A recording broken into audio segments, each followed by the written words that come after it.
caudal que está aportándose a la estación de bombeo. También se debe de tomar en cuenta que los equipos de bombeo pueden trabajar con velocidad de rotación fija o variable, ¿sale? Ese es un parámetro, es una parte del diseño que debemos de definir nosotros como proyectistas en apoyo con el electromecánico para ver cuál es la mejor opción y también con el mismo distribuidor de los equipos de bombeo poder hacer la mejor selección de esos equipos de acuerdo a las condiciones a las que va a estar trabajando nuestra estación de bombeo.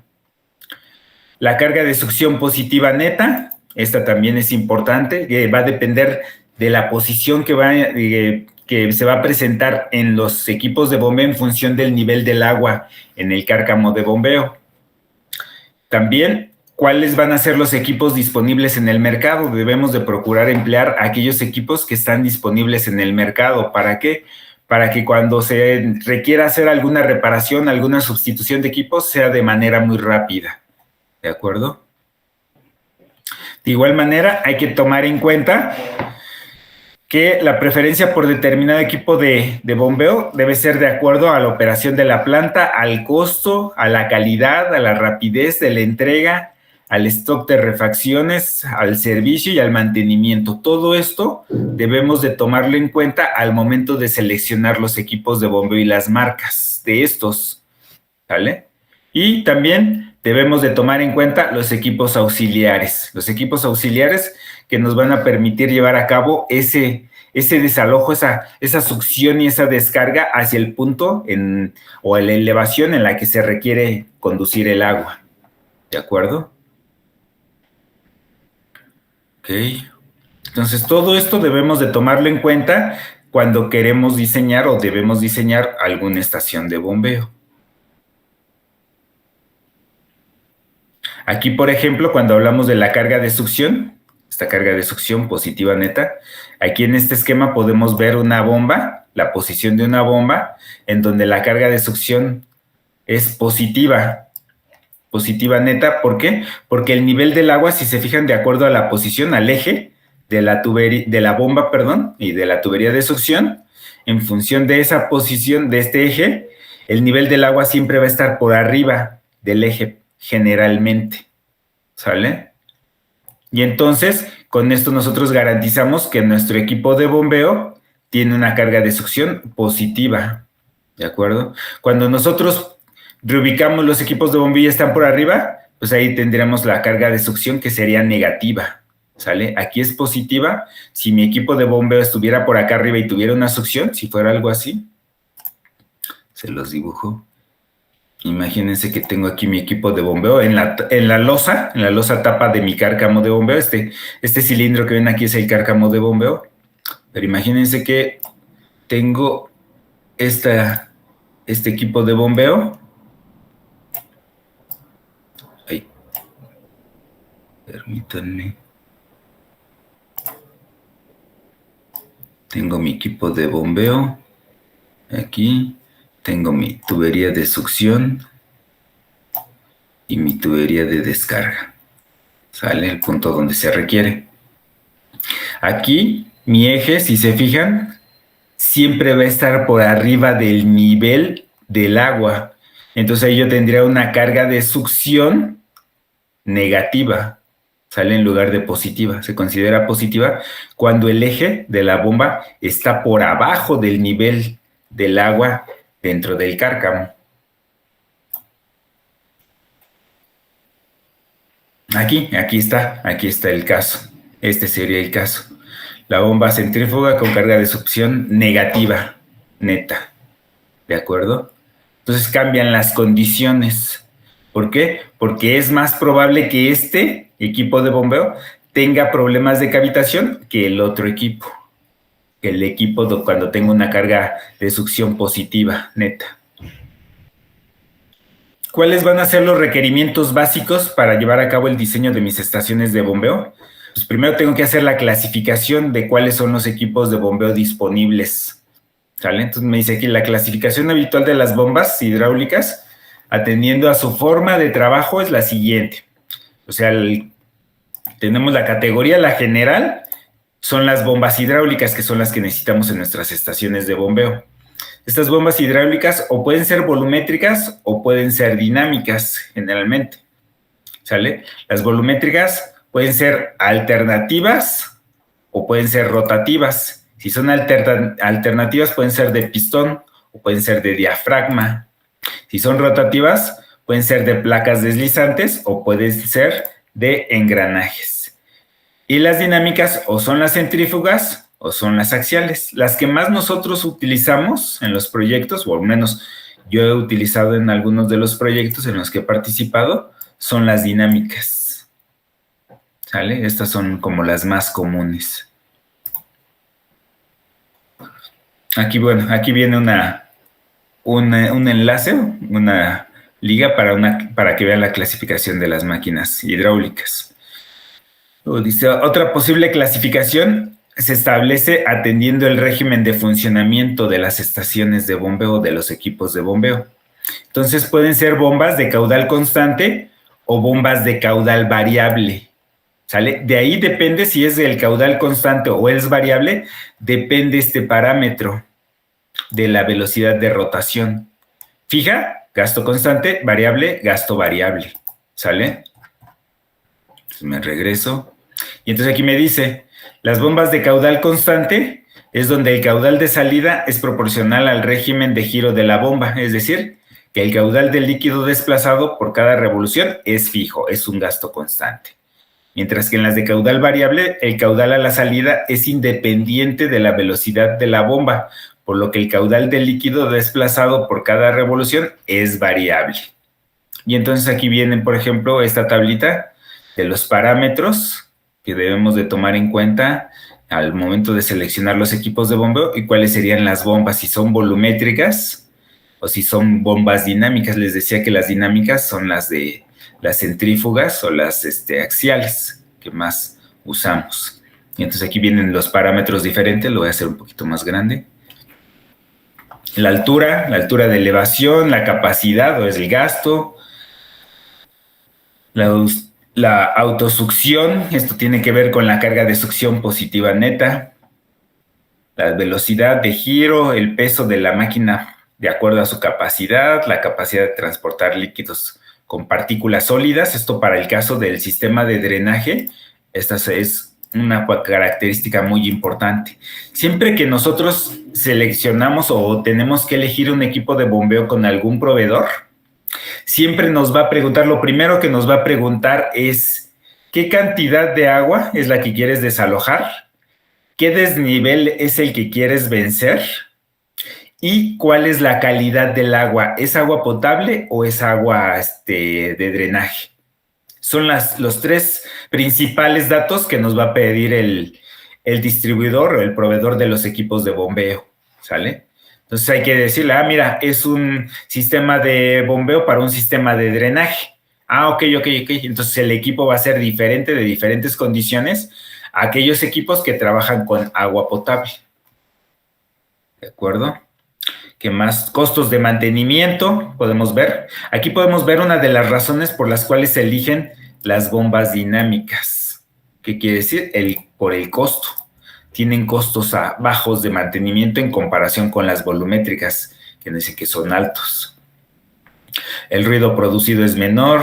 Costo de maquinaria por unidad de potencia también es bajo en comparación con las volumétricas.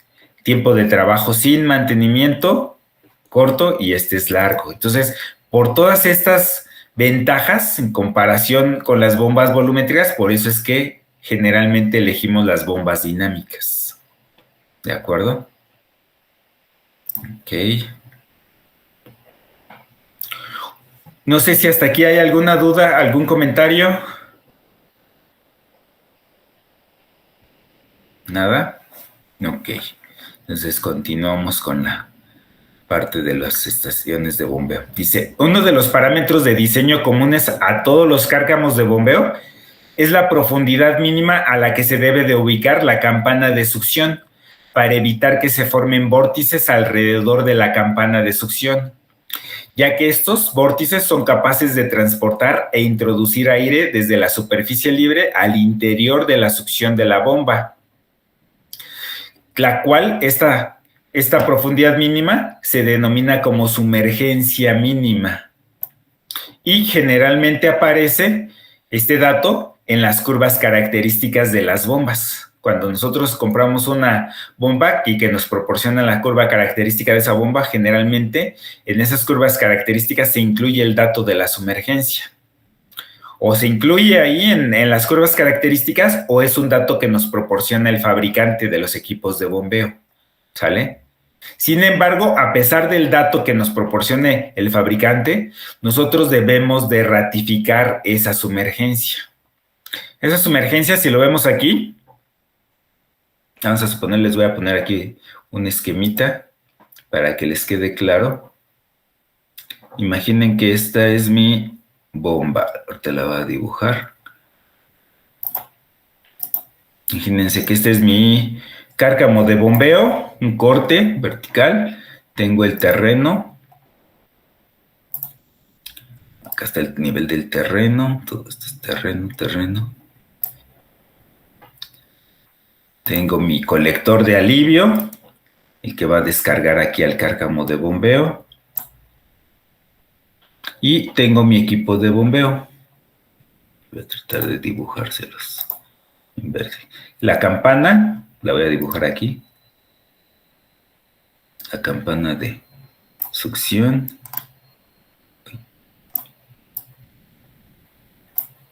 Tengo aquí mi tubería.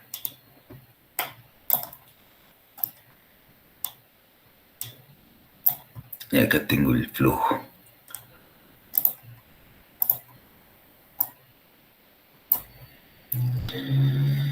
Vale, entonces esa sumergencia mínima tiene que estar ligada con el nivel mínimo de operación del cárcamo de bombeo. Si el nivel mínimo del agua, voy a dibujar fuera este, nivel mínimo dentro de mi cárcamo de bombeo, si fuera este, nivel del agua, entonces la sumergencia mínima sería esta distancia.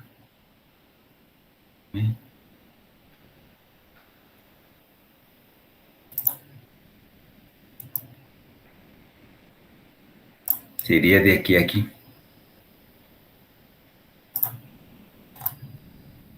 ¿Sale? Es del nivel de la entrada a mi campana de succión al nivel del agua, al nivel mínimo. Esto me daría la sumergencia mínima. Y es el dato que les digo que o viene en las curvas características de las bombas o el mismo distribuidor de los equipos de bombeo me puede proporcionar este dato. Entonces puede ser no sé, de medio metro, de 1 metro, 2 metros. Ya va a depender mucho de la capacidad de los equipos de bombeo y de las dimensiones de esos equipos de bombeo.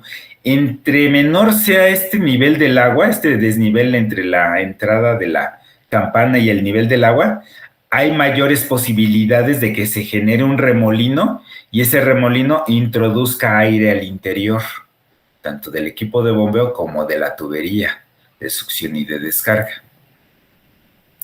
¿De acuerdo? Entonces, para el cálculo preliminar de la sumergencia mínima, el Instituto de Hidráulica que les comentaba acá, que les mencionaba aquí, ¿dónde quedó? El Instituto de Hidráulica de Estados Unidos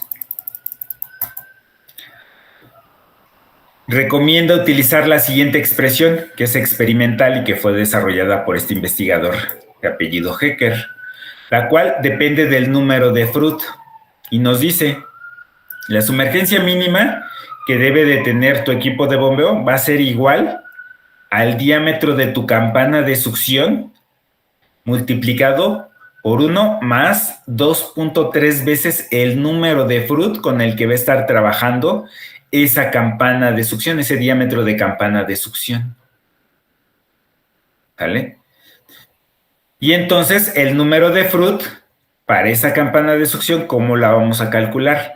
Pues va a ser la velocidad que se presenta del flujo en la campana. Si yo conozco el gasto que va a estar introduciéndose a mi equipo de bombeo, y tengo el diámetro de mi campana, pues gasto entre el área, me daría la velocidad, ¿sale? Entonces se la saco de manera rápida. Y esa velocidad de la campana de succión va a ir multiplicada por la aceleración de la gravedad. Permítanme. Y esa a su vez multiplicada por el diámetro de la campana. Diámetro de la campana de succión. Y eso elevado a la 0.5. A ver, permítanme. Déjenme. Me muevo. Permítanme.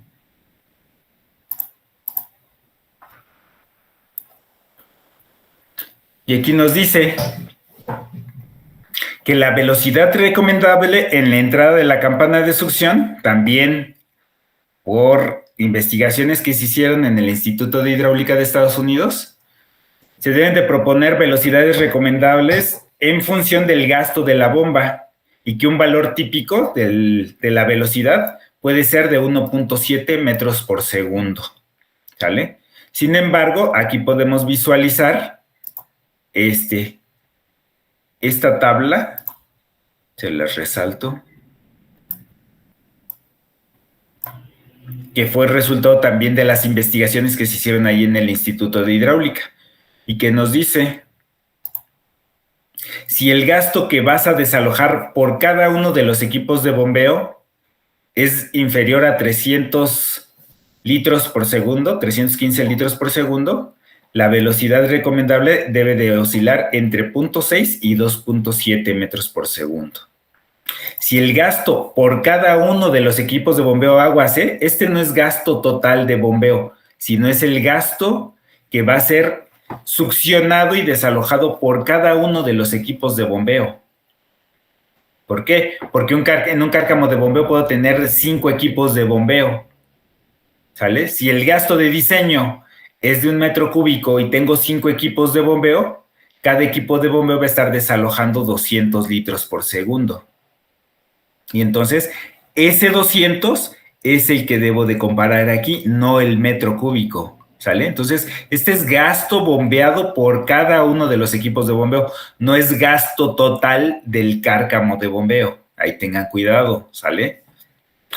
Entonces, si el gasto desalojado por cada uno de los equipos de bombeo oscila entre 315 y 1.3 metros cúbicos por segundo, 315 litros por segundo y 1.3 metros cúbicos por segundo, la velocidad recomendable debe de oscilar entre 0.9 y 2.4.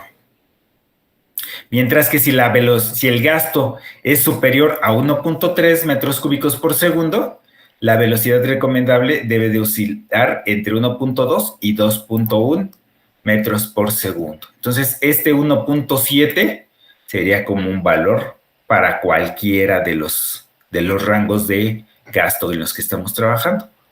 ¿De acuerdo? Entonces, debo de tomar en cuenta estas consideraciones. Entonces, el primer paso que tengo que hacer cuando tengo que definir la sumergencia de mis equipos de bombeo es, primero, determinar el gasto total que voy a tener que desalojar. Una vez que tengo el gasto total, tengo que elegir con cuántos equipos de bombeo voy a llevar a cabo el desalojo. Y entonces, con eso, ya conociendo el número de equipos de bombeo, veo cuál es el gasto, divido el gasto total entre el número de equipos y ya me va a decir cuál es el gasto que va a conducir cada uno de esos equipos. Con ese gasto de cada uno de los equipos, entro a esta tabla y defino con qué velocidad deben de estar trabajando mis tuberías de succión y de descarga y el equipo de bombeo con el que elegí. ¿Vale? Pero tiene que ser con base en estas recomendaciones. No sé si alguien hasta aquí tenga alguna duda, algún comentario.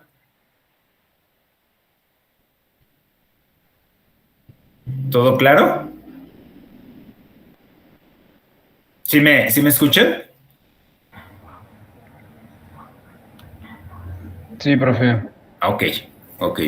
Entonces, hay que tomar en cuenta esto, ¿sale? ¿Para qué? Para que podamos aplicarlo ya una vez que definimos la velocidad La velocidad con la que vamos a estar trabajando es la que vamos a definir aquí y con esa velocidad definimos el diámetro de nuestra campana de succión. Con ese diámetro de la campana de succión podemos calcular el número de Froude. Le sacamos la raíz cuadrada de la aceleración de la gravedad por el diámetro de la campana y obtenemos el número de Froude que vamos a sustituir aquí. Y sustituyéndolo, obtenemos el diámetro de la campana. La sumergencia de la campana de succión. Un poquito más adelante vamos a hacer un ejercicio rápido para que apliquemos estas expresiones y veamos cuál es el procedimiento. ¿Sale? La experiencia indica que las velocidades superiores a las recomendadas, a estas velocidades por arriba de 2.7 metros por segundo, pueden llegar a provocar problemas hidráulicos y velocidades menores, a 0.5, por ejemplo, requieren innecesarias campanas de gran tamaño, ¿sale? ¿Por qué? Porque entre menor sea la velocidad en mi campana de succión, mayor va a ser el diámetro de la campana de succión. Y entonces, entre más grande es el diámetro de mi campana de succión, mayor va a ser la dimensión del cárcamo de bombeo. Y entonces me va a resultar más costoso. ¿Sale? Y entonces, dice, se requieren innecesarias campanas de gran tamaño y por lo tanto cárcamos sobredimensionados y costosos. Entonces, debo de procurar trabajar dentro de estos rangos recomendados. El diámetro de mi campana, yo lo puedo calcular de manera rápida, o sea, obteniendo por medio de la expresión de la raíz cuadrada de 4 veces el gasto con el que va a estar trabajando cada uno de los equipos de bombeo, entre pi y por la velocidad. ¿Qué velocidad? Una de estas que esté dentro del rango permisible. ¿Sale? Con esta expresión calculo de manera rápida mi diámetro de campana. Este diámetro va a ser el teórico. Yo luego tendría que ir con el distribuidor de las campanas de succión para ver cuáles son los diámetros comerciales. Y entonces, en función del diámetro, yo voy a elegir si el inmediato superior o el inmediato inferior. Eso va a estar en función de la velocidad que yo haya tomado como recomendable. ¿De acuerdo? Para el diseño de las plantas de bombeo se recomienda lo siguiente. Primero, hay que ubicar la estación de bombeo en un lugar que no se inunde, de preferencia, con acceso vial adecuado para garantizar tanto su operación como su mantenimiento. Además, debe estar localizada la más próximo a la red eléctrica. ¿Por qué? Porque generalmente nuestros equipos de bombeo van a estar funcionando con electricidad. Para mantener líneas de alimentación eléctricas cortas. También se deberá tener cuidado sobre la seguridad respecto a posibles hurtos de los equipos, es decir, por eso construimos una barda perimetral, para evitar el acceso de personas ajenas a la estación de bombeo. También se deben diseñar las estaciones de bombeo considerando renovar el equipo de bombeo entre 5 y 10 años. ¿Por qué? Porque la vida útil de estos equipos no es tan grande. El flujo debo de considerarlo como recto y uniforme, el que va a ingresar a mi cárcamo de bombeo y que sea simultáneo a todas las bombas. Tengo que cuidar que el agua llegue con baja velocidad a donde se van a encontrar mis equipos de bombeo o mis campanas de succión. La velocidad cercana a la bomba deberá ser alrededor de 0.3 metros por segundo o menos. Ahorita lo vemos esto aquí con un esquemita. No se recomiendan cambios bruscos en el tubo de succión, el cárcamo y el tubo de alimentación. El tubo de alimentación es el colector, el que va a alimentar al cárcamo de bombeo. Y el tubo de succión pues, es el que está conectado a mi equipo de bombeo y que va a permitir la succión y la descarga del agua. Entonces hay que cuidar que los cambios no sean tan bruscos. Hay que procurar también que la separación de los ejes entre las bombas sea entre 1.5 y 2 veces el diámetro de la tubería de succión. Este si lo vemos en planta, esta es una vista en planta, en donde estas son las paredes de mi cárcamo. Se las resalto aquí. Ay, no, esta no la quería usar. Permítanme, la borro. Estas son las paredes de mi cárcamo. Esta esta y esta, ¿sale? Y estas son mis bombas vistas en planta. El equipo 1, el 2, el 3, el 4. Y entonces aquí me dicen que esta separación entre ejes vistos en planta debe ser entre 1.5 y 2 veces el diámetro de estas campanas de succión. Entonces aquí pueden ver que entre más grande sea el diámetro de la campana, más grande va a ser el ancho del cárcamo. Y entonces me dicen que debo de procurar que las líneas de flujo que lleguen vistas en planta sean de la manera más recta posible, que no tengan disturbios o aquí remolinos en el interior del cárcamo.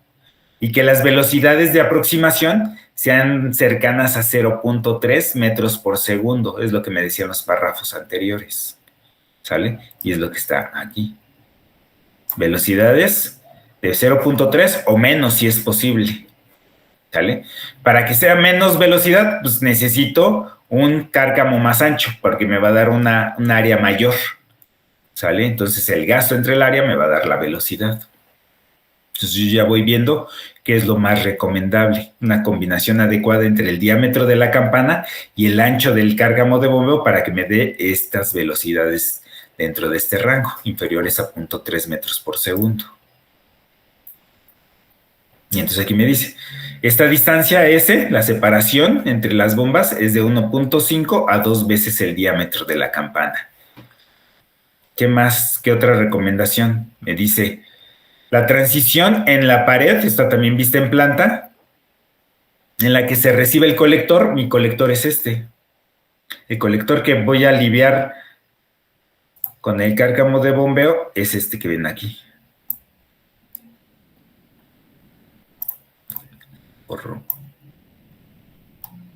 Este es mi colector. Aquí viene mi colector. Este colector que va a ser aliviado hacia el cárcamo de bombeo. Este es mi cárcamo de bombeo. ¿Sale? Entonces paso de una sección de una tubería circular generalmente a una sección más amplia, rectangular en este caso, en donde mis equipos de bombeo están en el lado opuesto a la llegada del colector. ¿Sale? Y entonces para hacer ese cambio de esta seccioncita, de este diámetro a este ancho de cárcamo, tengo que hacer una transición. Y entonces es lo que me dice aquí. La transición entre la pared en la que se recibe el colector de alivio y donde se encuentran las tuberías de succión, que son estas, deberá ser lo más grande posible este ángulo. Entre más grande, mejor. Y de preferencia superior a 45 grados para reducir la velocidad del flujo dentro del cárcamo. ¿Sale? Entonces, ¿qué quiere decir esto? Que entre más grande sea este ángulo, va a ser más suave la transición. ¿De acuerdo? Sí va a ser más suave, pero también va a ser más grande el cárcamo y más costoso. Entonces, debo de cuidar economía y funcionamiento. Entonces, aquí me dice, el ángulo mínimo puede ser de 45 grados y el preferible o el recomendable sería de 75 grados. También me dice, hay que evitar la acumulación de sedimentos en el interior del cárcamo, para lo cual se debe de proporcionar una cierta inclinación del piso hacia donde se localiza la entrada de la succión de la bomba. ¿Qué quiere decir esto? Que si yo hiciera un corte aquí, en el eje, imagínense esta línea, que yo hiciera aquí un corte. Y al hacer ese corte, fuera esto, vamos a poner que fuera esto. Tengo mi terreno natural, mi cárcamo de bombeo, una pared.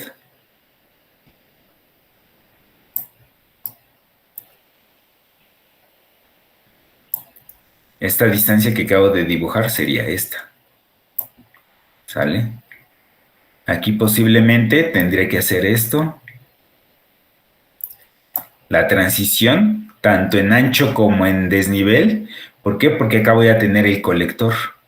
Mi colector va a ser este diámetro.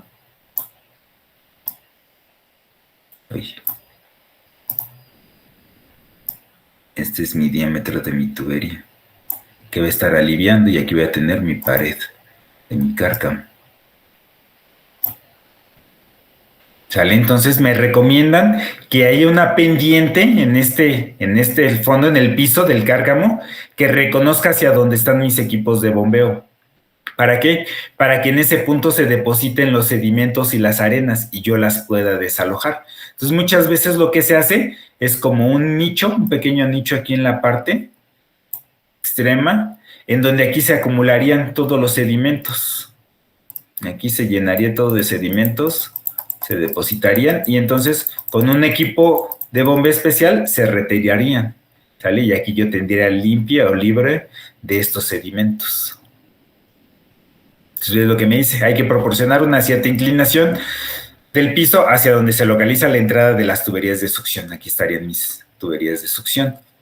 Dice, es conveniente que sus paredes sean verticales, las paredes de los cárcamos sean verticales para evitar incrustaciones en estas y que cuenten con una escalera de acceso para facilitar las labores de limpieza y mantenimiento. Entonces tengo que construir una escalera de acceso para poder introducir al personal y darle mantenimiento a este cárcamo de bombeo. ¿Qué más? También es recomendable instalar a la entrada del cárcamo una rejilla que detenga todo el material voluminoso, como son palos, trapos, papel, bolsas, botellas de PET, etcétera, que trae consigo las aguas residuales y pluviales, porque acuérdense que estamos hablando de estaciones de bombeo de drenaje. Drenaje que puede ser o pluvial, o puede ser combinado, o puede ser sanitario.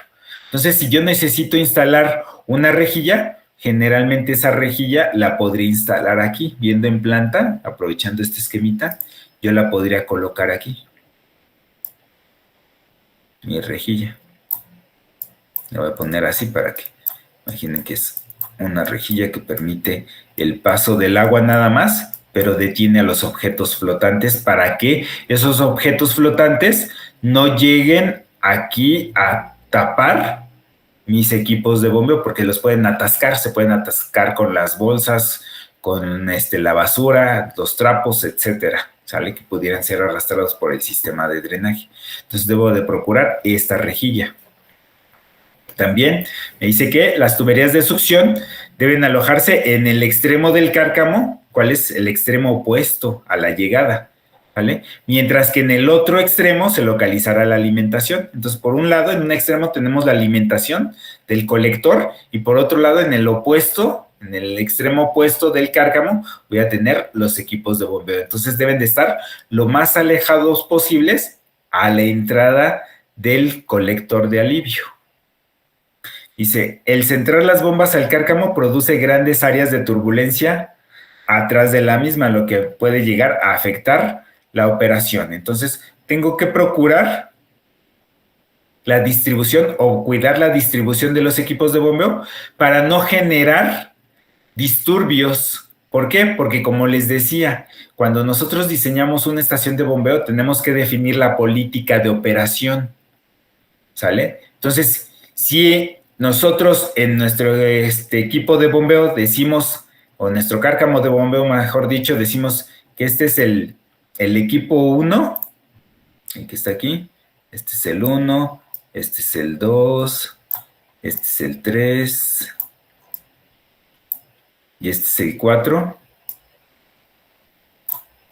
Nosotros, al momento de hacer el diseño y definir las políticas de operación, debemos decir cuál de estos 4 va a ser el primero que va a entrar en funcionamiento cuando sea necesario llevar a cabo el desalojo de ese sistema de drenaje. Entonces, generalmente se eligen que los equipos, los primeros que operen, sean los cercanos al eje de llegada del colector de alivio, es decir, el 2 y el 3. Primero el 2, después el 3, después el 1 y después el 4. ¿Sale? ¿Por qué? Porque el flujo va a reconocer, por la inercia que trae, va a reconocer como primera trayectoria estos 2 equipos que se encuentran sobre su eje. ¿Sale? Entonces ahí lo que hago yo es succionar con estas campanas para llevar a cabo el desalojo, ¿sale? Entonces, si vemos este esquema, esta planta de este cárcamo de bombeo, vemos que tiene 4 equipos de bombeo. ¿Eso qué quiere decir?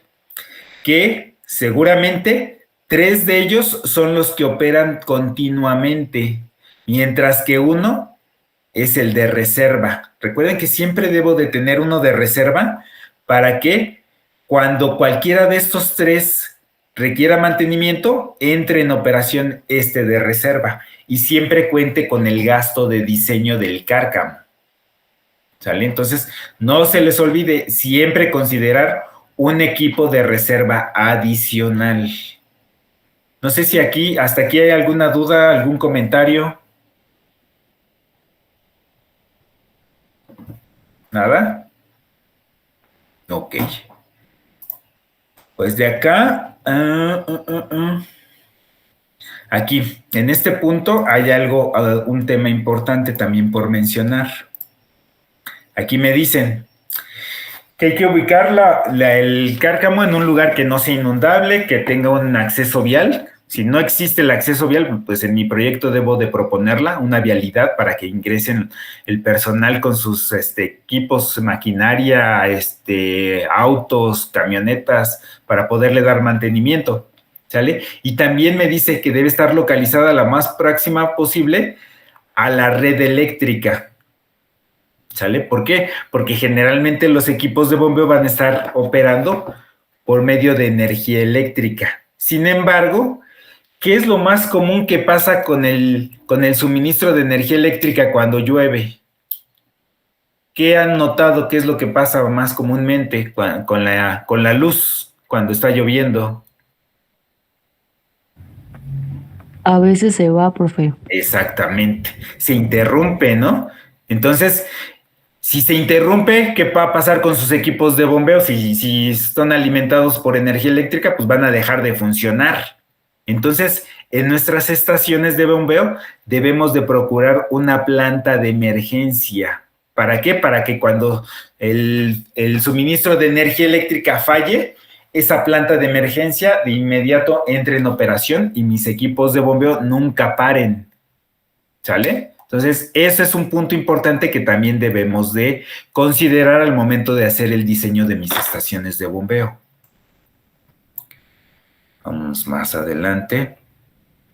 Entonces me dice aquí, el sistema de drenaje pluvial se emplea, en sistemas de drenaje pluvial se emplea un respaldo, lo que les decía, un respaldo con motores de combustión interna que están acoplados directamente a las bombas. Este es lo de la planta de emergencia, para que cuando falle el suministro de energía eléctrica, este equipo o esta planta de emergencia entre en operación. Me dice, las bombas que pueden funcionar con motores eléctricos o combustión interna de gasolina o diésel o paneles solares como energía renovable, ¿sale? Entonces, debo de cuidar eso, que mis equipos de bombeo, mis bombas, funcionen principalmente con energía eléctrica. Pero si llega a fallar la energía eléctrica, también pueden funcionar con gasolina, con estos motores de combustión interna, gasolina o diésel. Y actualmente, también en el diseño de las estaciones de bombeo, se hacen diseño de estaciones de bombeo que trabajen por medio de paneles solares, ¿sale? Como energía renovable. Entonces, cuando son pocos los equipos de bombeo que van a estar operando, podrían tomar la energía de estos paneles solares. Y si se requiriera mayor cantidad de energía, pues ya la tomarían del sistema eléctrico municipal, ¿sale? Y si no hubiera en el sistema eléctrico municipal, lo darían por medio de la planta de emergencia, esta que trabaja con motores de combustión interna y que generarían energía eléctrica hacia los equipos de bombeo. ¿Vale? Entonces serían las 3 posibilidades de alimentación: o la red municipal eléctrica, la estación, o más bien la planta de bombeo de emergencia, o con paneles solares, ¿sale? ¿Qué más? ¿Qué más aquí? Las plantas de bombeo forman parte de las obras de captación que transforman la energía mecánica en energía hidráulica, perdón. Y me dice, los principales componentes hidráulicos del sistema de bombeo son el tanque de succión o el cárcamo, la tubería de succión, la casa de máquinas, lo que ya habíamos comentado, la tubería de descarga o el acueducto, el conducto que va a estar trabajando a presión, la válvula de retención o check. Recuerden que siempre en mis estaciones de bombeo instalo válvulas check para evitar que las tuberías de succión se descarguen. Dispositivos de control de transitorios, como puede ser torres de oscilación, lo que ya habíamos comentado, válvulas de admisión y expulsión de aire, válvulas eliminadoras de aire, las cámaras de aire, los tanques unidireccionales, etcétera, ¿sale? Esos serían los del control de transitorios, las válvulas de desfogue y el tanque de entrega, el tanque en el cual se va a llevar a cabo el desalojo de esa agua ya en la elevación que se requiere. Ese es el tanque de entrega, a donde se envía el agua procedente del cárcamo en la cota superior. Entonces, cuando nosotros hacemos el análisis del funcionamiento de una bomba, puede ser de estas dos maneras. Con la descarga ahogada, como lo ven aquí, el de la imagen de la izquierda, o la descarga libre. En la descarga ahogada, como su nombre lo dice, vemos que la tubería de descarga llega a la parte inferior del tanque, mientras que en la descarga libre, esa tubería de descarga llega por la parte superior al tanque. Entonces, cuando esta tubería de descarga llegue en la parte inferior del tanque, la velocidad aquí del flujo prácticamente va a ser cero. Mientras que en la descarga libre, la velocidad va a ser la que se presente en esta tubería. En función del gasto que va a estar desalojando y del diámetro de esta tubería, voy a obtener la velocidad. Entonces va a ser una velocidad diferente a cero. Entonces aquí en la descarga libre tengo velocidades diferentes a cero, velocidades de descarga, y en la ahogada, velocidad de descarga cero o nula. ¿De acuerdo? Aquí lo que ya habíamos visto, voy a tener una altura de succión, voy a tener un desnivel estático, la carga estática, como ya lo hemos visto en el capítulo 3, y voy a tener aquí mis pérdidas totales, esas pérdidas que son las de fricción más las de descarga, ¿sale? Entonces, esta es mi carga estática y estas son la sumatoria de mis pérdidas totales. Pérdidas totales en la descarga. Y aquí voy a tener mis pérdidas totales en la succión. ¿Sale? En este tramito que ven de aquí a aquí, es mi succión. Y este es mi descarga. ¿Sale? Entonces, en la succión, pues yo tengo una longitud, aunque sea pequeña, voy a tener a lo mejor algunas piezas especiales que me van a generar pérdidas locales. Entonces, la sumatoria de esas pérdidas locales y de la fricción en este tramito de tubería me va a generar estas pérdidas totales en la succión. La carga estática es el desnivel físico entre el nivel de mi fuente. Mi fuente, pues, es mi cárcamo de bombeo. Mi tanque es donde voy a desalojar o donde voy a llevar a cabo el desalojo de esta agua, de este cárcamo de bombeo. Y mis pérdidas totales en la descarga es la sumatoria de las pérdidas de fricción a lo largo de toda la descarga, más las pérdidas locales a lo largo de toda esta tubería de descarga. ¿Por qué? Porque a lo largo de esta tubería de descarga, o voy a tener una válvula check, una válvula de desfogue, una válvula de compuerta, algún codo, alguna reducción, alguna ampliación, lo que sea, me va a generar unas pérdidas locales y voy a tener pérdidas por fricción. Entonces, la suma de ambas me va a dar las pérdidas totales. Y acá es lo mismo, ¿sale? Entonces, si planteáramos la ecuación de la energía para una y para otra, para la descarga ahogada y para la libre, tendríamos esto. Para la descarga ahogada, en donde la carga de velocidad en la salida es cero, tenemos que sería igual. La carga de bombeo es la carga estática, o el desnivel físico, más las pérdidas totales en la succión, más las pérdidas totales en la descarga. Ese sería la carga de la bomba en la descarga ahogada. En la descarga libre es exactamente lo mismo, pero le agregamos la carga de velocidad, porque aquí sí tenemos velocidad. En la descarga ahogada la velocidad es cero, por eso es que no la agregamos.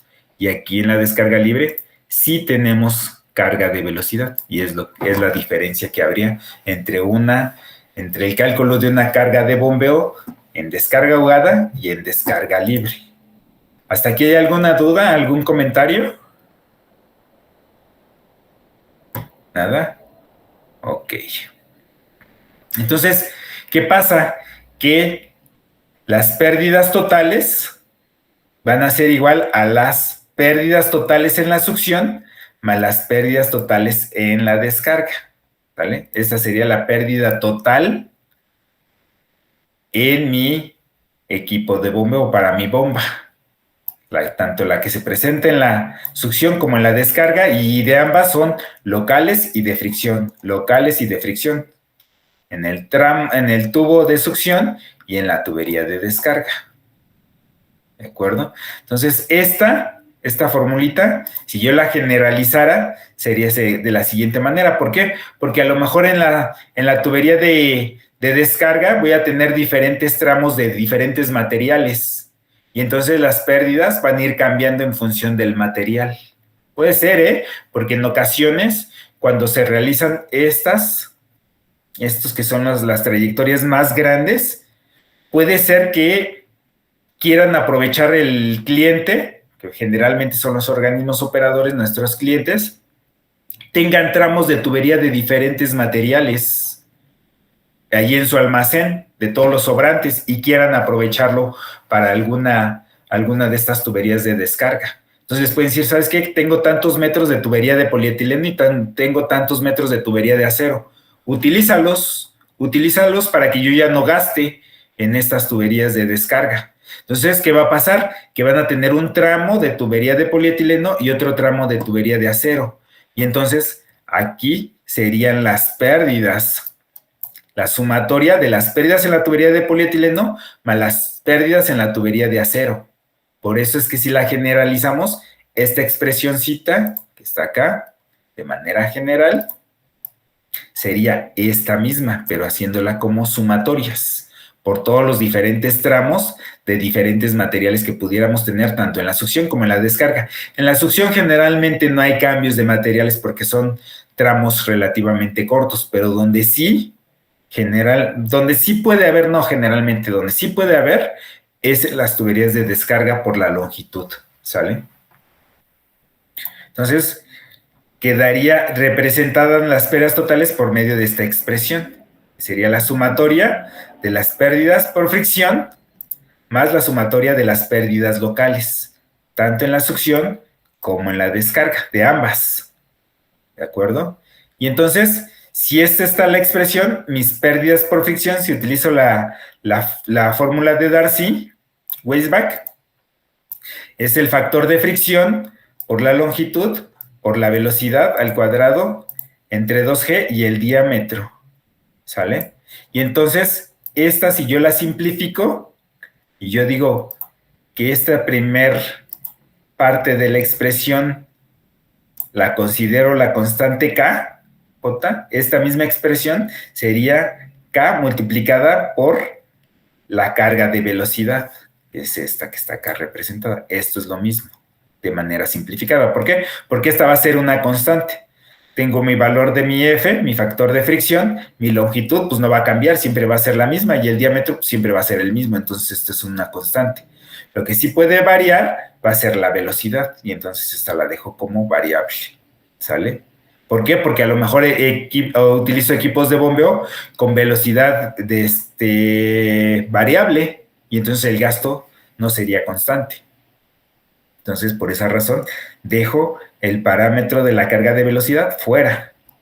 Y entonces, de manera simplificada, sería esta. KJ, que es igual a FI por LI entre DI. ¿De acuerdo? Luego me dice aquí, de esta manera, para la descarga ahogada, las pérdidas totales serían igual a la sumatoria de FI por LI entre DI multiplicada por QI cuadrada entre AI cuadrada, que es Q entre A, pues es la velocidad, es esto que está acá.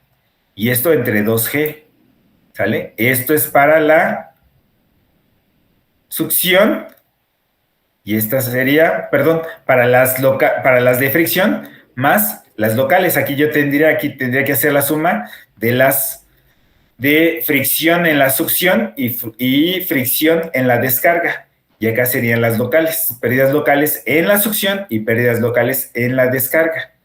¿Vale? Las pérdidas locales, pues es el coeficiente de pérdida K multiplicada por la carga de velocidad, que es esta. Gasto entre área es mi carga de velocidad entre 2G. ¿De acuerdo? Entonces, esta expresión yo la podría simplificar de esta manera. Como el dato común es el gasto y es la aceleración de la gravedad, eso lo dejo acá afuera.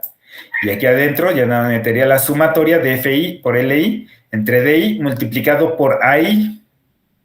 Y esto más la sumatoria de KJ entre AJ al cuadrado. ¿Sale? Entonces, simplificando esta expresión, permítanme, al simplificarla, sería esta. Esto en la descarga ahogada. Si tengo descarga ahogada, recuerden que no hay velocidad de flujo en la descarga. Entonces, ¿qué pasaría si yo quiero obtener la misma expresión para la descarga libre, en donde sí hay carga de velocidad? Pues ahí lo que tengo que agregar es la carga de velocidad. ¿Cómo la agrego? Es exactamente lo mismo, pero le sumo esto. Esto es mi carga de velocidad. Permítanme. Esto es lo que estoy agregándole, que es la carga de velocidad. Porque el gasto entre el área me da la velocidad. Entre 2G, carga de velocidad. ¿De acuerdo? Entonces, descarga libre, esta de aquí abajo, descarga ahogada, la de acá arriba. Este es para calcular las pérdidas totales. ¿Sale? Fricción más locales. Si definimos KT igual a 1 entre 2G, imagínense, esto que está aquí, este KT, sería esto, sería esto, sería esto para la descarga ahogada. Aquí me dice, si KT es 1 entre 2G, es esto. La sumatoria de FI, LI, DI, AI es esto. La sumatoria de KJ entre AJ es esto, para la descarga ahogada. Y para la descarga libre, pues es lo mismo. Pero acuérdense de agregar la carga de velocidad. ¿Sale? Si esto nosotros decimos que es KT, HT la podemos simplificar. ¿Sale? Y al simplificarla, nos quedaría de esta manera. Que la carga de bombeo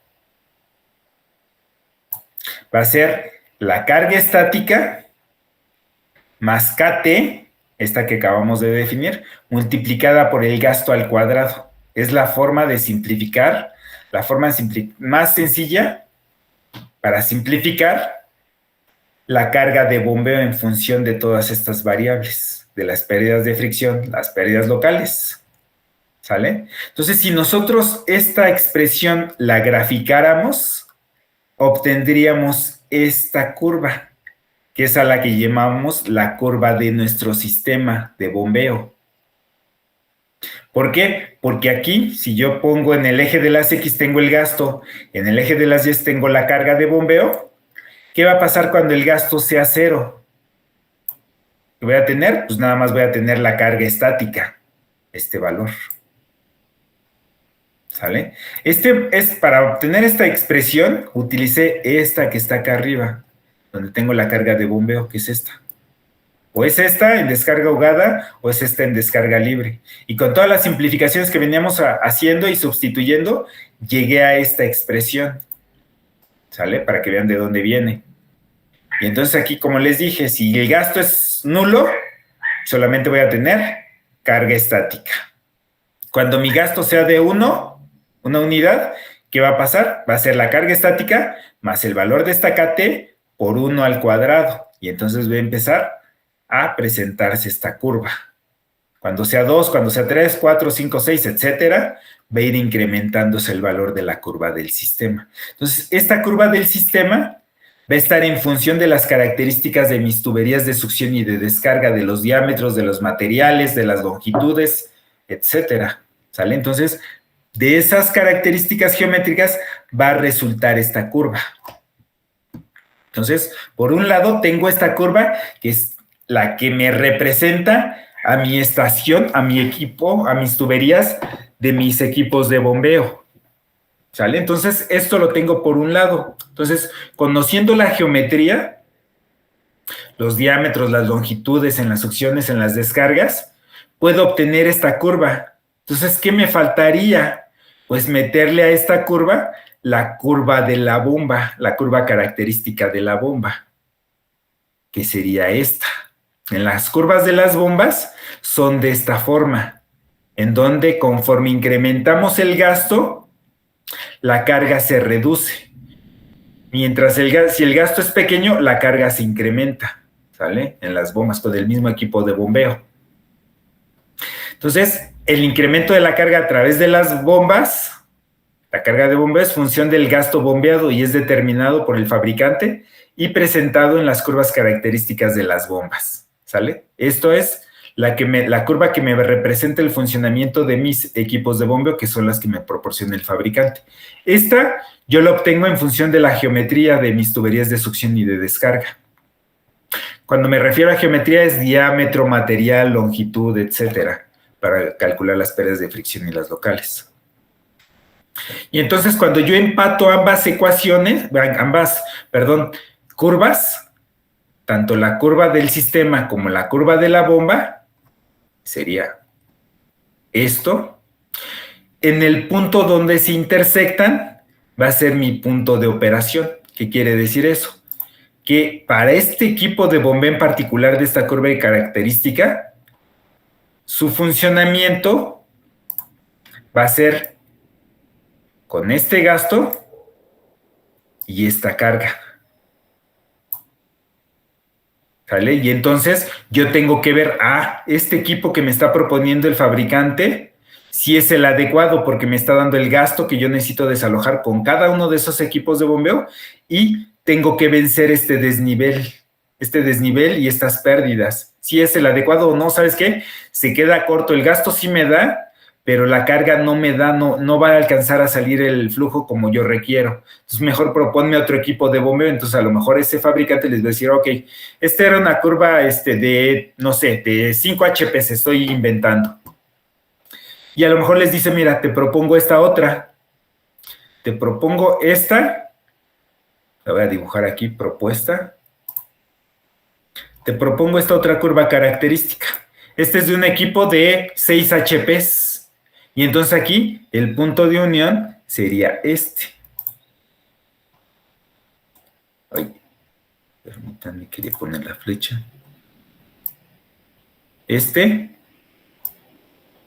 Con esta carga. Y entonces ya dices, ok, sí, me va a dar un poco más de gasto, pero ya voy a vencer el desnivel y las pérdidas. Me conviene. ¿Sale? Entonces recuerden que aquí pueden tener ustedes una familia de curvas características que son las que les va a recomendar el fabricante, ¿vale? Para diferentes equipos de bombeo. Esas curvas características son las que vemos acá. Son estas. Aquí vemos la carga. Ay, permítanme. Quería usar esta. Aquí tengo la carga y abajo tengo el gasto. Hasta en los gastos, en galones. Entonces, pues yo nada más hago la conversión a litros por segundo en lugar de galones por minuto. Y la carga en lugar de pies, como está aquí, pues yo la hago a metros con las unidades con las que esté trabajando. Y estas son mis curvas características, todas estas líneas. Que ven aquí.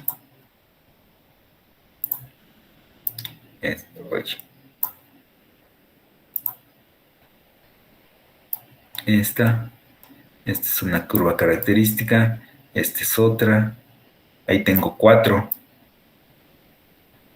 curvas características para ese modelo de equipo de bombeo. Aquí está para la bomba A, la B, la C o la D. Y aquí me está diciendo cuáles son. Para la A, cuáles son los diámetros.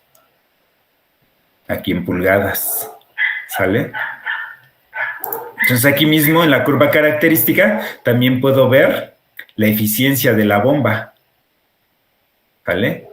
Entonces aquí puedo checar. Aquí puedo ver la carga de succión positiva. ¿Sale? Aquí, en función del gasto. Todas esas variables en función del gasto que voy a desalojar por cada uno de los equipos de bombeo. ¿De acuerdo? Y entonces, con ese gasto, esa intersección de ese gasto con mi curva característica de la bomba, yo puedo ver cuál es el equipo recomendado. Pues va a ser este modelo, el que está aquí. Voy a tratar de acercar. No se alcanza a ver muy bien. Sería el 50-20 es el que me recomiendan. O si fuera otra curva característica, podría ser algún otro modelo diferente de los equipos de bombeo. ¿De acuerdo? Es la manera de llevar a cabo la selección de los equipos de bombeo.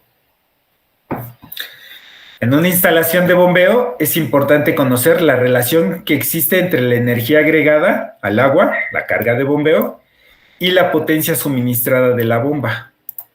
Entonces tenemos que la potencia va a ser igual al gasto, mi gasto de diseño, por la carga de bombeo, por la densidad del fluido, por la aceleración de la gravedad entre la eficiencia. ¿Sale? Y esta potencia va a estar dada en watts.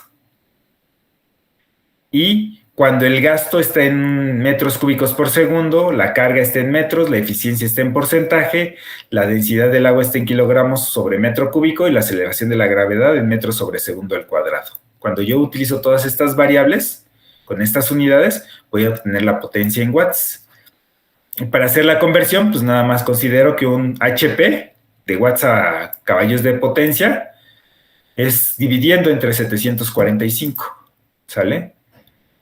Aquí en sus apuntes les agrego esta tablita de un curso de bombas centrífugas que nos dieron, en donde nos van diciendo las eficiencias, los rangos de eficiencias en las que operan esos equipos de bombeo en función del caudal, del gasto en galones por minuto. Entonces, con esto yo puedo tener una primera aproximación con la eficiencia de los equipos de bombeo. Hago mi conversión en lugar de galones a litros o metros cúbicos, que considero que un galón son 3.8 litros por litros, los sustituyo, los convierto y veo dentro de qué rango de eficiencias voy a estar trabajando. ¿De acuerdo?